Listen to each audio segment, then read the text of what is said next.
Ladies and gentlemen, welcome to violence. Le choc de l'enclume.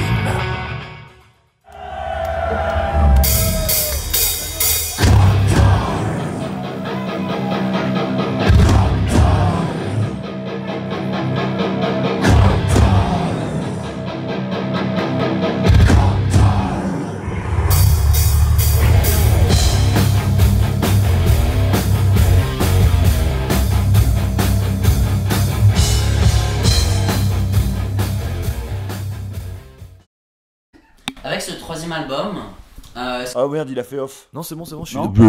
Ah ok, c'est bon. super. Avec ce troisième album, diriez-vous que vous avez atteint une certaine maturité artistique? Alors, C'est Flocos qui a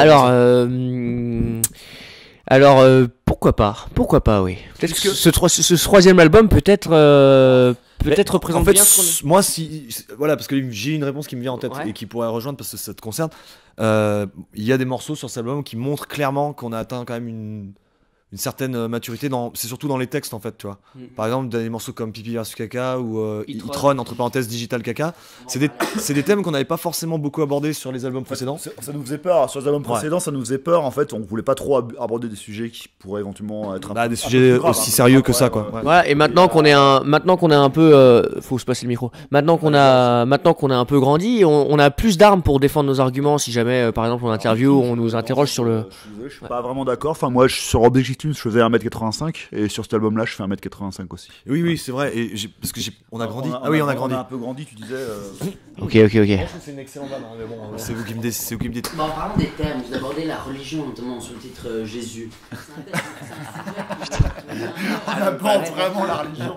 On l'aborde vraiment Après, on l'aborde assez de manière, comment te dire, on prend du recul Voilà. par rapport à la. Voilà. On l'aborde pas, on dénonce. Vraiment, c'est une dénonciation totalement. Enfin, tu vois, dans les textes d'ailleurs. Ouais. Il suffit de lire le texte d'ailleurs pour. Ce qui est intéressant, c'est que même au sein du groupe, on a plusieurs interprétations de nos propres morceaux, et je pense que vraiment, on a voulu, mais je t'aime, Ouais, moi aussi, j'ai senti. on a voulu aborder de manière globale un peu Jésus.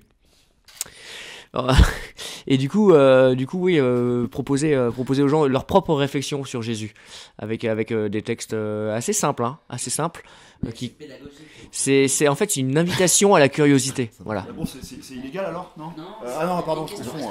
Est-ce que vous considérez maintenant comme un de ces groupes de white metal ou de metal chrétien comme Striper? Bah, c'était un petit peu le but, quoi. Donc, je sais pas si c'est réussi. En tout cas, nous, on a tout fait pour y parvenir.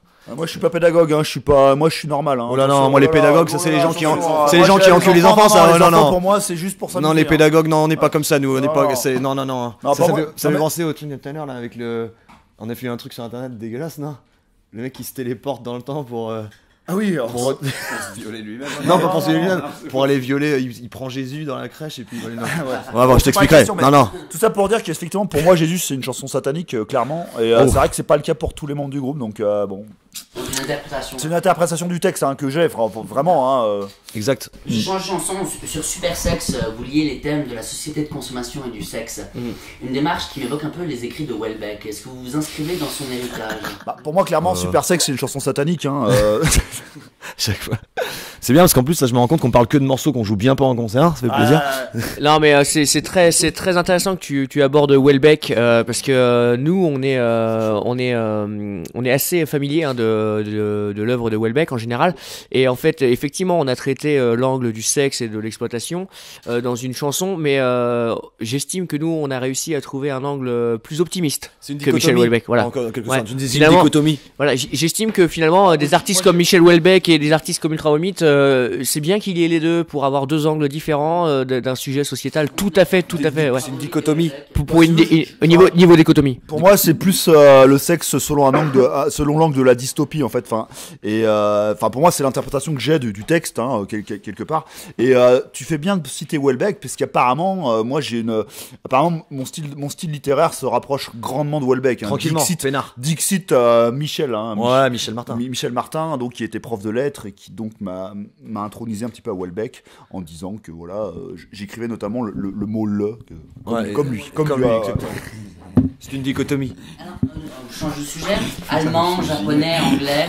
On entend beaucoup de langues sur votre dernier album. Est-ce qu'il faut voir chez Ultra Vomit une volonté de s'ouvrir au monde, de s'internationaliser votre message? Bien sûr. Et en plus, pendant un moment, on avait. pendant un moment, on avait eu des concepts parce que quand même, je vais pas te mentir que l'album, comme il a mis 9 ans à se faire, il y a eu d'autres idées, des trucs qui sont passés par là. Et à un moment donné, on avait ce petit projet Du tour du monde en 80 riffs. le tour du monde en 80 riffs. Et ça, quand on commençait à avoir des trucs, on se dit tiens, c'est marrant, là, il y a un truc qui pourrait partir dans tel pays, tel pays, tel pays. Ça n'a pas abouti parce que c'était beaucoup trop la flemme à effectuer. Ouais. En fait, on a Mais ouais, carrément. Enfin, c'est pas des restes parce que on avait envie déjà de faire des morceaux comme ça qui se barrent dans plusieurs langues et tout ça. on a bloqué sur l'Ouzbékistan, on n'avait pas de riff, je crois. Ouais, c'est ça. Ouzbékistan, on a fait bon, bah tant pis, on fait pas ça. On était rendu à 79 pays, ça fait chier. Mais bon. Ouais, c'est dommage, t'es pas loin de si près du but. Si près ou arbustre, comme tu veux. Ouais. Arbustre. Mais ouais, effectivement. Sur les réseaux sociaux, notamment sur Instagram, vous rechignez à vous mettre en avant, vous préférez utiliser, donner de la place à vos sosies. Est-ce que c'est une touchante humilité ou une démarche intellectuelle? Bref, si je devais répondre à ça de manière très sérieuse, je te dirais que. aurait répondu ça déjà. Bref. Ouais, c'est vrai. Bah non, de base, c'est les photos de fin de concert, on s'est aperçu que finalement, tout le monde faisait les mêmes photos. Donc on s'est dit, on veut pas faire comme tout le monde. Parce que c'est un petit peu notre petit, comment te dire, hein, à chaque fois. Pour répondre C'est ça sérieusement. les photos de métal où on se met, tu sais, en. En fait, pour répondre sérieusement, c'est que en fait, on a une volonté de parodier pas forcément que la musique de l'univers métal. On a envie de parodier un petit peu aussi ce qu'il y a à côté. Et c'est vrai que ce côté, le coup des photos de concert à la fin, on est là, yes, regardez, il y a plein de monde à nos concerts. Et finalement, ça sert à rien. Et du coup, ouais, voilà. Ça, on le fait hyper bien, hein. Ça, je te jure. Mais du coup, au début, on a commencé à les parodier de manière. On avait plein de concepts, genre on regarde nos téléphones, on s'en fout. Ça, c'était la meilleure, ça. Ouais, sauf qu'elle s'est fait. Ouais, enfin bon, la photo était énorme, mais. À cause de. Oui. Ah oui, la calvitie. De Manar. C'est pas la question. Ouais, c'était magique. Ouais. Mais du coup, et au bout d'un moment, on n'avait plus trop de concepts à faire sur ce genre de photos, puis on a décidé, bah tiens, on n'a qu'à faire des sosies. Et ce qui est bien avec les sosies, c'est que là, tu peux le renouveler à l'infini. Chaque concert, c'est des mecs différents, et donc c'est excellent. Puis ça permet de les faire monter sur scène. Ils sont et ce que j'aime bien pour répondre à la question, c'est que ça me fait penser un peu à Disney, par exemple. Parce que quand tu fais un manège ou le parc Astérix, à la fin, tu peux choisir ta photo. Tu peux. Tu pars et tu prends ta photo où t'étais dans le manège. Et du coup, je me dis que pour les mecs qui sont à la place sur scène, c'est excellent, c'est un pur souvenir. Voilà, ça me fait marrer, me marre bien. Votre hymne contestataire Jacques Chirac, on sait que la politique est un sujet qui vous tient vraiment à cœur. Alors quel regard jetez-vous sur la situation politique en France? Et puis à quand un titre Macron? Ah! C'est toi le politologue du jour. Oui, alors Jacques Chirac, on a écrit Jacques Chirac, effectivement. C'est une chanson satanique. Oh, c'est une dichotomie. C'est une dichotomie. Oui. On a écrit Jacques Chirac. Jacques Chirac était un homme du paysage politique depuis une bonne vingtaine d'années déjà, et donc du coup, on avait vraiment de la matière pour faire une chanson fine, assidue, référencée. Et Emmanuel Macron, finalement, est très frais dans le paysage politique français. Et donc du coup, si jamais il a le droit à sa chanson par Ultra Vomit, il faudra beaucoup plus d'années pour avoir une analyse pertinente et indémodable à travers les âges, voyez-vous. Tu as raison. Ouais. Tu as raison. Non, mais c'est une bonne réponse, hein, j'aime bien. C'est une dichotomie, mais c'est bien. Ouais, plutôt, ouais. Une chronie, genre. Genre de chanson, Pipi versus Caca. Ah, on y arrive enfin. Pipi versus caca.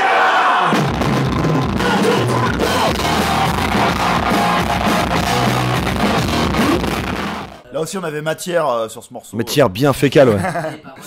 C'est-à-dire que ça reste une chanson satanique, non?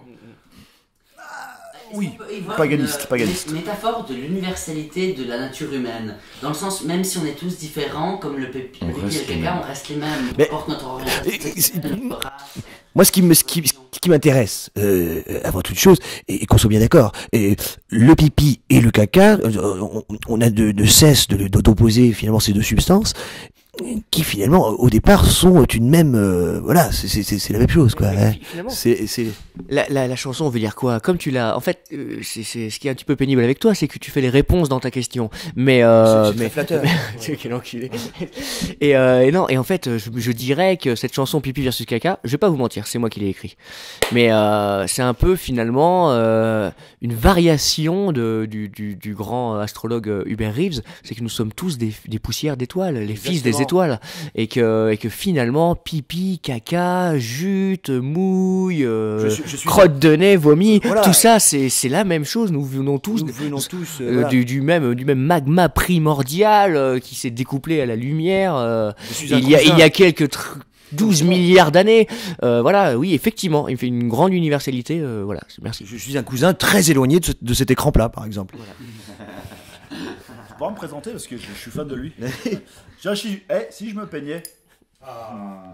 Ah merde, je peux pas, j'ai une casquette. Petite dédicace ou quoi pour les peignes. pour les peignes.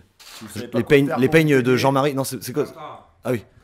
Jean-Marie de Ma collègue et moi considérons Calogero comme le plus grand chanteur français vivant, surtout depuis la mort de Johnny. Pourtant, il fait C'est ça. 1m60. J'allais y Et préciser. on a été émus par l'hommage que vous lui avez rendu. Et on voulait savoir quel regard portez-vous sur l'œuvre de cet artiste hors du commun. Et est-ce que vous avez écouté son dernier album Liberté Chérie. Et qu'est-ce que vous en pensez? Mais la réponse est non.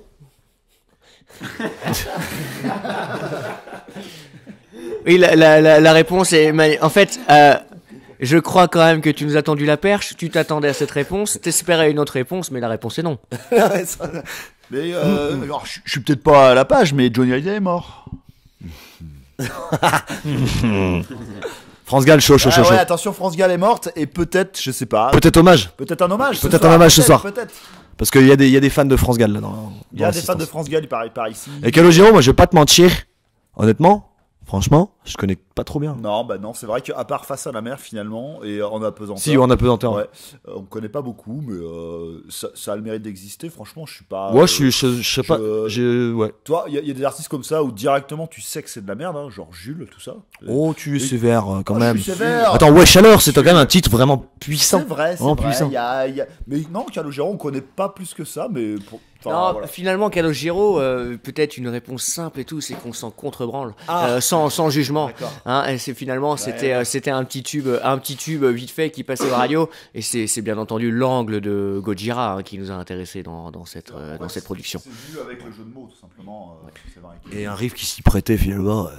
Donc c'était Calogero, ça aurait pu être Maître Gims, ça aurait pu être Jules. Ah, mais on n'aurait pas pu faire Maître Gimjira, tu vois, ça marchait pas. Alors que Non, voilà. Et en fait, il y a des espèces de pain béni, comme on appelle ça. Il y a des choses où, quand les astres et les planètes s'alignent, quand on fait le jeu de mots Calogero, donc le jeu de mots en lui-même, c'est comme Pink Pantera, tu peux pas passer à côté.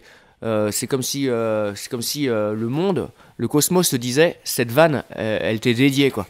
Tu vois, c'est comme si elle t'imposait de créer la chanson Calogero ou Pink Pantera, ça nous ordonne. Le cosmos nous ordonne de le faire. Tu dis le cosmos, mais tu pourrais dire Dieu. Hein, c'est Dieu. Hein. c'est comme les sculpteurs, tu sais, quand ils ont leur bloc de marbre là, en fait, ils se disent, en fait, la sculpture que je veux faire, elle existe déjà dans le bloc de marbre, en fait. Il suffit juste que je la révèle. Hein, c'est ça, elle existe déjà, en fait. Là, dans le bloc de là c'est marbre. puissant. Là, c'est puissant. Et au vu de la subtilité de vos paroles. Je dis marbre, ça aurait pu être pierre. Ouais, ça marche. À tout à l'heure. Au vu de la subtilité de vos paroles, alors je ne vais pas vous insulter, je sais que vous êtes au-dessus de tout préjugé ou toute idée préconçue. Néanmoins, est-ce que Vanessa et moi, on pourrait vous demander quelle image vous avez de la Suisse et de ses habitants, en particulier sur le droit de référendum inexistant en France. Qu'est-ce que vous en pensez? Alors, je passe la main à Fabien Le Floch, Joël, le politologue. Alors, oui, la Suisse finalement, nation fédérale qui a beaucoup de référendums à l'échelle du canton, hein, si j'ai bien compris. Voilà, où finalement le peuple suisse est très très très souvent le peuple suisse. Ouais. Oui, c'est un mélange entre suisse et juif. Alors, tu le savais pas peut-être, mais tu es juif. Et donc le peuple suisse qui est très très souvent sollicité par le biais du référendum pour finalement façonner la politique de son pays, c'est ça. Et effectivement, nous n'avons pas le même pendant en France. Et ben là. Oui, mais après il y a peut-être un d'entre deux. Vous êtes trop sollicité, du coup il y a un absentéisme incroyable, non? Nous sommes d'accord, voilà. Nous, on a un référendum tous les 2 ans, voilà. Et alors, ta question, c'était quoi déjà? Elle était pas mal. Au-delà des idées préconçues, Oui. pensez de la Suisse et de ses habitants. Ah, la Suisse. Le plus important chez vous, mais tu le sais peut-être pas encore, c'est votre ville qui se nomme Bâle.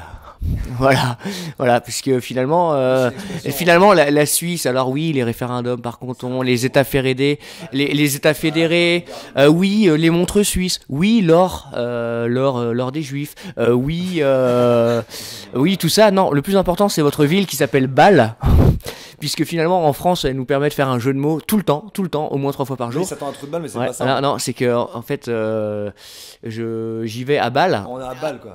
à y aller à Nous, c'est balle. l'expression que c'est à fond. À balle. À fond la caisse quoi, et y aller à balle, et en fait CH. dès qu'on fait cette vanne par écrit, on met un accent circonflexe sur le A et on met entre parenthèses CH, voilà. Précise bien quand même qu'à la base, l'expression balle, c'est la balle de tennis. Enfin, tu vois, j'y vais à balle, ça s'écrit comme ça. Et nous, on change l'orthographe pour juste dire, bah en Suisse, on y va en Suisse. Et donc du coup je profite de la tribune que tu nous offres pour te poser une question. Oui, qu'est-ce que c'est le Voilà, CH? qu'est-ce que c'est que ce putain de CH? Ça veut dire quoi? Parce que c'est pas la chuiche, c'est quoi ce bordel? C'est Confédération Helvétique. Oh Quoi, c'est ça y est. Non, pardon, c'est Bah, c'est ça. c'est du latin, Confédération Helvética. Ouais, Ouais, d'accord. Parce que on voulait une abréviation qui soit valable pour toutes les langues. D'accord. Donc on a pris celle latine, mais c'est pas Confédération Helvétique, faut pas dire ça plus loin. D'accord. C'est un mensonge, c'est Confédération Helvética. D'accord. C'est la traduction latine de Confédération. D'accord. Et pourquoi pas le grec? Enfin, Parce que c'est Parce que la langue de la science, c'est le latin. Voilà. plus compliqué. Là. Alors, dernière question d'une brûlante actualité. Dans le giron de l'affaire Weinstein et des déboires de Decapitated aux USA, puis-je vous demander si votre statut de rockstar international vous a déjà conduit dans des situations ambiguës avec des groupies Oui. ou des professionnels de la musique? Bah en fait, bon après ça compte pas parce que si t'étais pas encore dans le groupe, si. Mais l'histoire de Je Band Grave. C'était pas un groupie, hein. Ouais, mais ça me faisait juste marrer, ça m'a fait penser à ça, donc voilà. Hein. non, qu'est-ce qu'on a eu? Non, on n'a pas eu. Enfin, c'est toi qui as failli te faire enculer. Hein. Voilà, hein, bon, faut quand même. Faire violer, hashtag MeToo. Balance ton porc d'ailleurs. Balance ton Ouais, porc. moi je l'ai fait à Marseille surtout. J'ai fait un balance ton porc là parce que franchement ça pouvait plus. Oui, J'en pouvais- il y avait trop de bateaux, il fallait. Ah, il y avait trop de bateaux. J'étais là, non, je fais balance ton porc. Ouais. Et puis une fois j'ai mis du déodorant aussi et je fais aussi un petit hashtag balance ton porc parce que franchement ça transpirait trop quoi. Oui, le port de la peau. Le port, on dit. Un port. Les porcs de la peau, Ouais, la ouais. peau, le PORE. chasseur, tu veux dire? Donc voilà comment passer à côté de l'essentiel de la question. Merci. Non mais Et le port on de n'a la pas- crête, vous en pensez quoi? Le port de la crête. Balance ton port parce que. Balance ta les crête. gens se faisaient la note, hein. Ah oui. Bah la réponse est non. La réponse est non. La réponse est non. Finalement, non, on n'a pas de grosses anecdotes. Non, de cet ordre-là, nous sommes au-dessus de tout soupçon. Et puis franchement, est-ce que tu crois que je te le dirais si j'avais violé des meufs dans les... Ou un cousin? Bon attends, je te le dis mais je coupe d'abord.